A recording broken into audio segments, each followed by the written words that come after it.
But moving on to the next subject here, we have a bit of a transition. Going to be moving into our main topic. It's a main topic, but it's a one that we keep kind of like sprinkling in week to week here.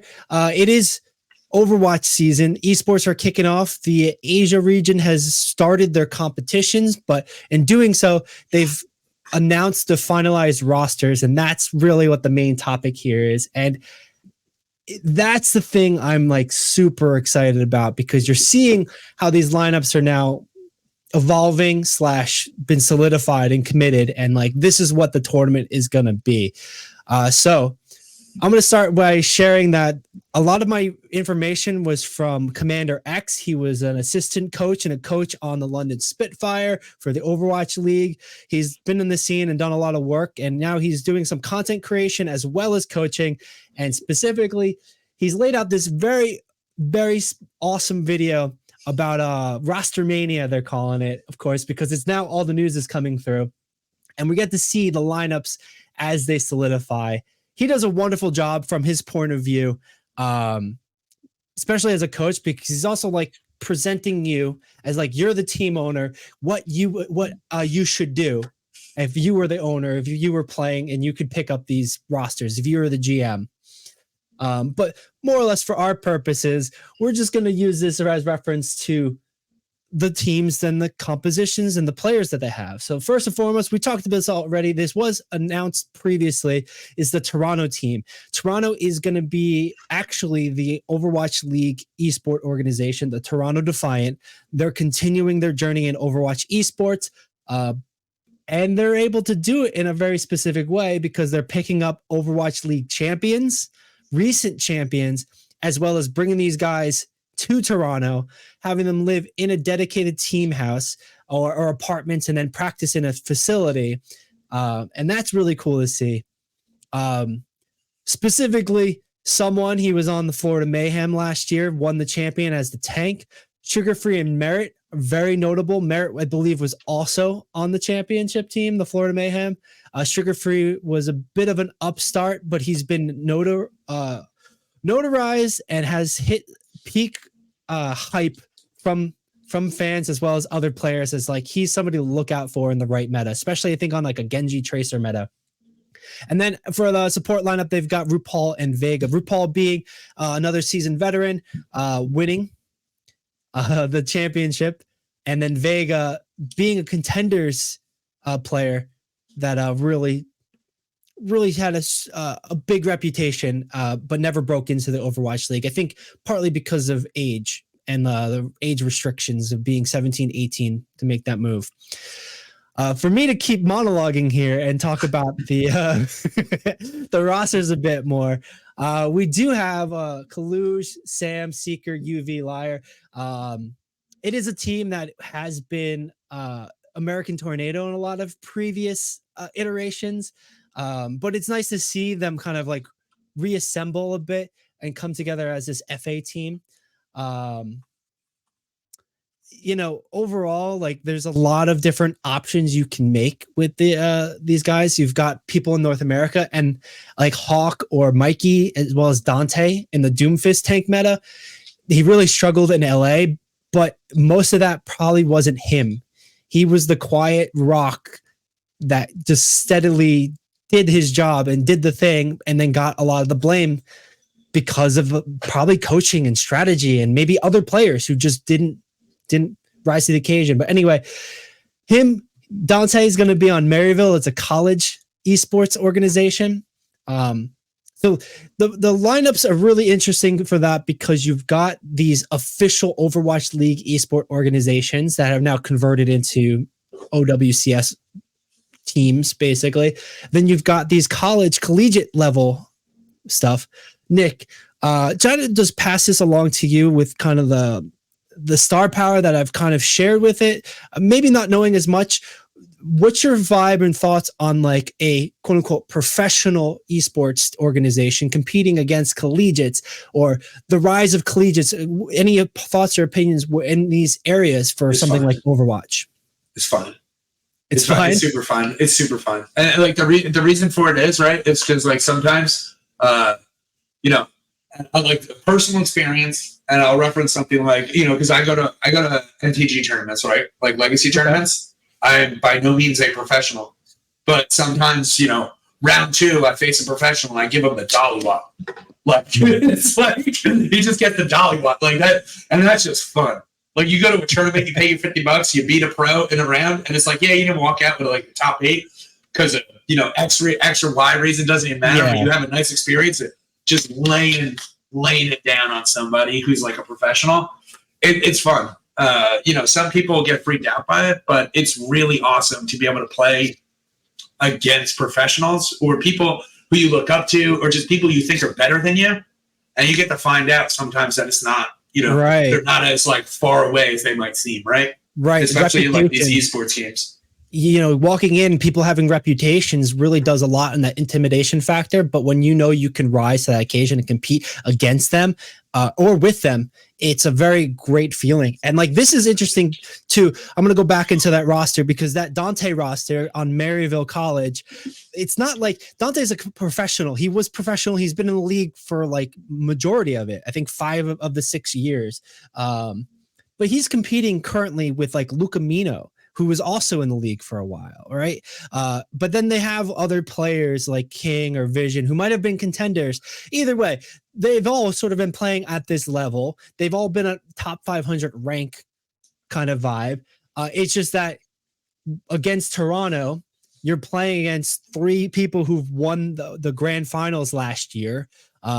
They have an official organization, an official team, a facility, and it's more of that franchised mentality of like, hey, we're a dedicated city space organization versus this collegiate where it might have different sort of resources. And then you've got the things that are in between. Like I believe FA team, who's pretty noticeable as it is, they're just like people coming together and playing the game.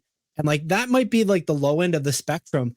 And like I think each has its pros and cons because like college, especially with the world now for Overwatch, is that you can only have 2 imports. Everybody needs to be from the region, and it's a solid rule to like just showcase different talent rather than the same talent over and over again. So like you have something like a college team, they might be able to incentivize an expat or a foreign player to import here and like double dip them because maybe they can't pay them, but like they can give them room and board and they can offer them a college degree. And then you compete on this and then you wait for a Toronto to come in to offer, hey, here's apartments here. We're going to fly you out. Here's a salary. Like on that scale. I was going to say, you just made me think of it. Like, what's the behind the scenes for all these people who are professionals going into a collegiate sport, right? Like, one, you're going down, not up, right? So regardless of what anybody wants to say, he's stepping on somebody because now he's taking over that college spot from a person who could be going to college, right? And could want to do this, and now he's just stepping on that person instead of like getting like because he's on a right, but with open league. But with that, there's always going to be that competitiveness to a roster like that. In general, you're playing basketball. There's 5 people to get on the court, maybe 11, 15 people that play. So you're competing for a high demand spot anyway. And regardless if it's somebody coming top down, you're still going to have other people your level competing. So the competition's always there when it's fighting for a roster spot. Sure. And like, it is a bit of a walk down as far as notoriety, maybe even for salary, but like college is the foundation for the NFL and football that way. And it's been able to grow that and offer scholarships as well as well, that's my thought, right? It's like, salary, is he a student? Yes, he's a student now. And that was okay. So now he's a student. He got brought in. We gave him a scholarship for Overwatch. So he didn't take a pleb off the street who he had to write an essay just to get into this college, right? I think he specifically he's an interesting story. I think he's going for a marketing degree or a psychology degree, which feels very like basic, like but like that works. It works. It's good. I went for communications while getting my my sponsorship and everything, getting everything there. So I don't know. Like we can only have two people from outside the U.S. like join these teams, right? Two foreign members on the team. So that's the weird part, right? Is like you have people who are in college, like but now you gotta sign up for school, and now are their grades like if they don't keep their grades up, can they get kicked off the team? Like that's no shot. I would assume no effing way is that even happening. There's no shot that they're going to have somebody come from a professional. It's like taking a professional baseball player to play in your college level baseball team. You are going to do whatever that man wants, and you're going to keep that person happy as long as they're like at least maintaining the value you saw to get them there in the first place, right? Well, I know there's that's my thought. I know there's non-compete, so if you are on let's say the Yankees as a baseball player, you couldn't play for another team unless it's like a charity thing, right? Or you got traded. Otherwise, right, like you are offering the scholarships, and like look at like college sports currently. Some of those star athletes in basketball, baseball, lacrosse, football, any of those, wrestling team, volleyball, whatever, like even the lesser sort of sports, they're doing like courses like basket weaving, and they've got tutors, and like maybe esports is less demanding, ironically, but unironically might actually be more demanding. But like football, they're traveling. That's what I mean. Like they're going across the country for some of those big schools. These guys are going to be on a computer playing, Ethernet competitions versus LAN stuff. But either way, there's some more rosters I want to get through as we're kind of running short with time. That it makes for an interesting conversation. It makes for a very valid sort of observation and like seeing how things are going to develop, because you have the incentives for college here. It's schooling, it's room and board. And like, even if you're bringing an import in from another country, like that's the incentives that you don't have to pay them. You can offer them a scholarship or offer them just like, hey, come to our school kind of thing. You get a degree from this, so they're not wasting their time, versus like, a Toronto who's paying for apartments, likely paying for a team house or a facility, or just, you, me and the boys are going to get together and we're going to compete in Overwatch next week. And we're just going to pool our money together. Right. Like those are still better options than that last one. I mean, true. But I got so many questions when it comes to like the college business inside of a college. But anyway. Right.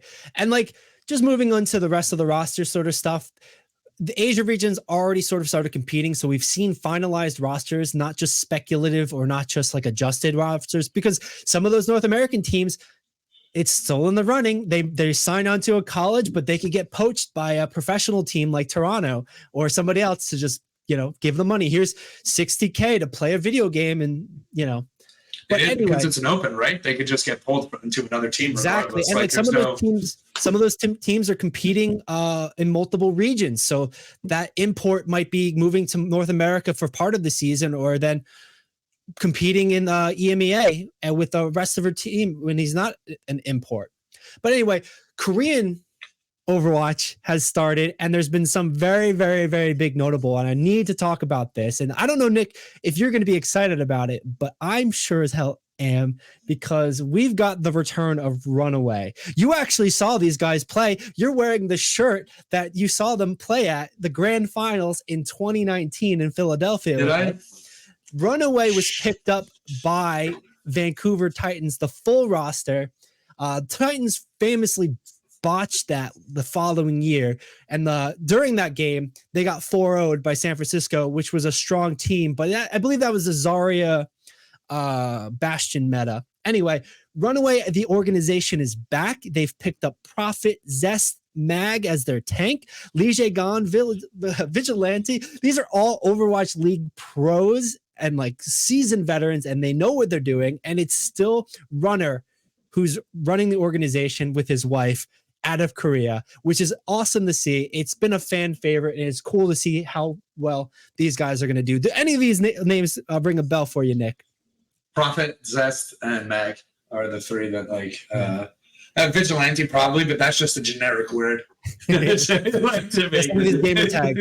Right? And like in the league too, there's Prophet with an I, Prophet with an F, Prophet, this Prophet. Like, yeah.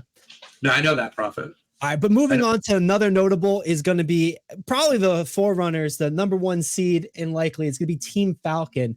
This is kind of a team that was picked up in a similar way that Toronto was, but by an organization that wasn't like in a quote unquote official sense. We've got Proper, that MVP Rookie of the Year, who was banned a couple weeks ago for smack talking. Stalker, Smurf Hanbin as their tanks. Like these are people who've won championships. These are people who've been around and done the work. Rollstar, like notable. These are all people who have played in the Overwatch League. Proper, Smurf, Hanbin, Shio, Fielder, Surmajet is an import to South Korea, and like can't complain on that one. But this was a roster that was kind of made and then kind of picked up by a studio, an esports studio that would pay. I mean, for the rest of these, I can kind of pick in Poker Face, though. Poker Face was a, what's it called? A contenders team or open division team that made it to the Overwatch League last year because they won. They won out and they got to compete in like the regulated system that they had last year, which was really cool to see. Another big thing is WAC. Lip is the Sombra Master, he's saying, as their Hideo, Jungbin, Max. Again, a roster full of experts in their field as supports, and it's so cool to see how this is going. The one roster that's not on here that I do want to mention is I think it's called Unemployed. The team is Unemployed, but it's a bunch of retired Overwatch players from before. They played Overwatch League, they played in Apex previously, and they were able to get back together and like come back and just have fun with it. And I want to see a lot more of that as a fan, just to have fun with it. So Nick, that's a different league, bro. That's a different league. That's the grandpa league. you gotta get take that somewhere else. You've got these classic legends coming back and just trying to throw their chip into the race. I will say I really do love when Korea imports people. Like I love it. Like you get a European or American gets imported to Korea. I'm like, I'm gonna watch it. I'm gonna watch every game. How good do this game right now? How good do they have to be for that? Right? Correct. They have to be absolutely cracked, dude. But it's ridiculous, and it raises your opinion of them, right? Like my opinion of anybody who goes, not just because they go there, but because of the fact that they'll go there and then they'll perform well. Yeah, and then it's just like, all right. Let's see who was holding you back for the last 5 years, buddy. Like, it's like check marks on those boxes. I mean, we could probably name some opinion names where we feel like that, but unfortunately, that's kind of all the time we have for right now. Leaving us a lot to talk about in the future, a lot to look forward to with the Overwatch Championship Series coming up. And North America and Europe are about to kick off March 1st, which is in about a week, less than a week. And Asia region is already popping right now, and we'll hopefully see all the great things we want to. Nick, thank you for joining me. Any final words or thoughts before we head out? No, have fun. And don't respond to people in the game. Just play the game. Don't talk, play the game, show them up with action rather than words, right? We got to just recite the scrub board prayer every week now. If you're typing, you're not playing. That's fine. That's fine. Words of wisdom from Nick Layton. If you're typing, you're not playing. And if you're not talking, you're not podcasting. And that's it for our podcast, Esports Meta. Thanks for joining us. Be sure to hit like, subscribe, do the internet things because it really helps us out and it shows the algorithm that you also like what we're doing here. Join us next week at 7 o'clock, time difference, dilation. Join us 7 o'clock for our next episode. That's all from Billy, Nick, and thanks for joining us, and we'll catch you next time. Oh, I got to play the video. I forgot. I got to play the video, Nick. Here we go. See you next time. See you next time.